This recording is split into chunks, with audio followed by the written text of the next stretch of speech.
thanks for checking out the Imagine Landscapes YouTube channel. This video is about gnomes. Not just any gnomes, knitted gnomes. I'm a knitting designer and I'm passionate about saying stylishly warm, but I'm also really playful and I have a serious thing about gnomes that's been developing over the last few years. So I love gnomes. And last year I published a gnome pattern called Never Not Gnoming, and it's great. I knit at least 20 gnomes from it. There are really 3 versions and it's a really simple pattern. And after I knit about 20 simple of its super addictive gnomes, I started to wonder, what's next? Well, what's next was Nancy and Neville. So Nancy here, Nancy loves to read Lord of the Rings and sip mead, whereas Neville loves rugby and Quidditch and just can't sit still. I know.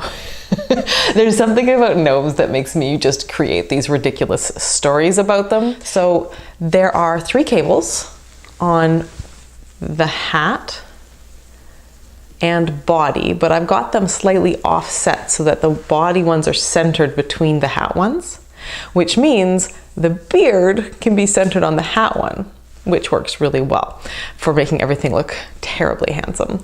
The cable changes as the hat gets narrower and simplifies, and then I've got it topped by a 2-color pom-pom here.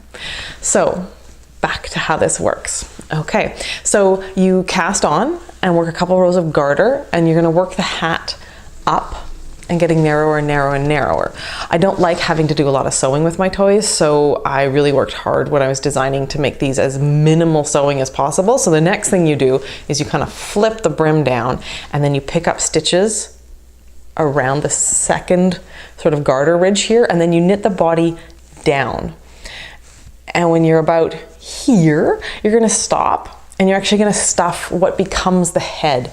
So what I do is I get a ball of yarn or not a ball of yarn, a ball of stuffing about the size of the diameter of the gnome's brim, and I stuff it up into the hat so that it's balanced 50-50 between the top.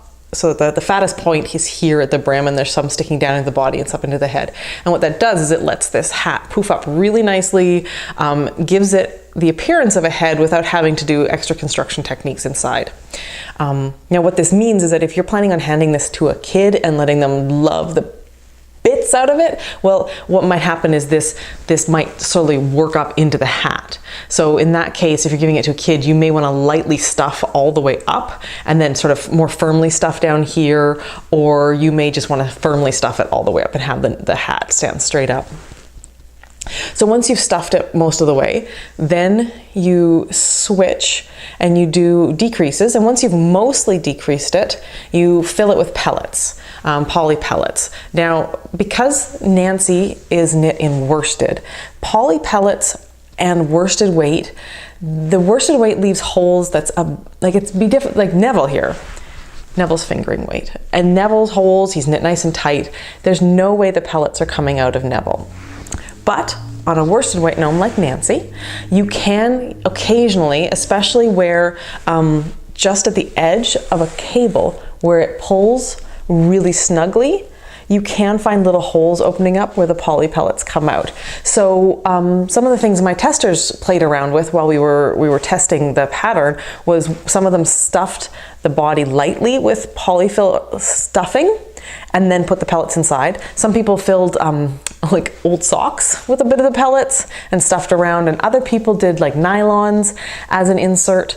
It's up to you, but that is one reason why when you knit toys, you want the fabric to be really good, snug fabric. So you'll notice that the needles I recommend for this, even though it's a worsted weight, are quite small needles in comparison to say what you'd knit a hat, because hats are different than toys. Okay, so once you've stuffed it all up, you do up the last few stitches, you do the last few decreases, and then at that point, you've got a stuffed hat and body. Now, isn't this funny? One of the things that happens because of the poly pellets is that even though the body is actually knit to be, oh, did you hear that? That was one of the pellets falling out. I want to experiment with stuffing around mine when I make my next one, because I'm obviously going to be making another one.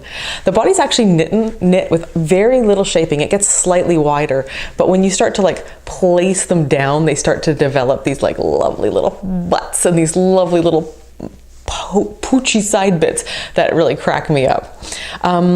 So then you do a special, well, not a special, but you knit a two color I cord, and the pattern actually has instructions for how to do it. So you actually you minimize two of the ends that you'd have to weave in. I've got a trick for doing that so that you don't have to weave in two of the ends. You also knit the beard. The nose is knit as a bauble in the middle of one of the rows, so you don't have to do those separately. This beard I'm really proud of. I had to do about 9 versions of this beard before I got it right. It's incredible. Sometimes how the simplest parts take the longest. This cable, which I had to work on myself and to like figure out how to narrow it, and I sort of designed it myself, that was easy. This was 9 versions, but I really wanted something that was striking, that conveyed really like a boldness without necessarily being fussy. One of the versions I knit, for instance, is this one here, and this one is knit out of mohair and the worsted weight held together, and I tried cabling actually in the fabric of the beard itself. So the beard, it's a cabled pattern, but it's a twisted stitch cable. I tried doing the stitches without twisting them, but they just didn't pop the same way. There's something about a twisted stitch cable, that 1/1 cable, that just looks so crisp and so sculptural, and that's kind of what I wanted for these fantastic guys. So when we were traveling in Austria a few years ago, my husband's from Germany and we often visit his family. So we were at an open air museum where they had just these amazing representations of, or not representations, like actual old farmhouses and cottages and churches, and each little area of the park was a different zone of Austria. It was just incredible. And in the corner of one of the buildings, through the window, I saw this, along with some knitting needles. And I thought, well, what's going on? So I bought these, there's 3 of them, green and blue and brown. And the book is Überlieferter Strickmuster aus dem steirischen Enstal, which is sort of the traditional knitting patterns of the Enstal, the valley of the Enns, in the area of Austria called Steiermark, I think. Ooh, now I'm guessing. It's been a while since I was there. But these are all traditional twisted stitch cables that just get me so excited. I think they're incredible. Let me see. So that's where I got the stitch patterns from. So let me see, I've talked about roughly how it's constructed, so that it's constructed with minimal sewing on. All you have to do is attach the arms and the beard, and then that's all the sewing that you've got to do, except of course for the pom-pom. Can't leave off the pom-pom. Well, you could, because it's your gnome and you are the boss of your gnomes.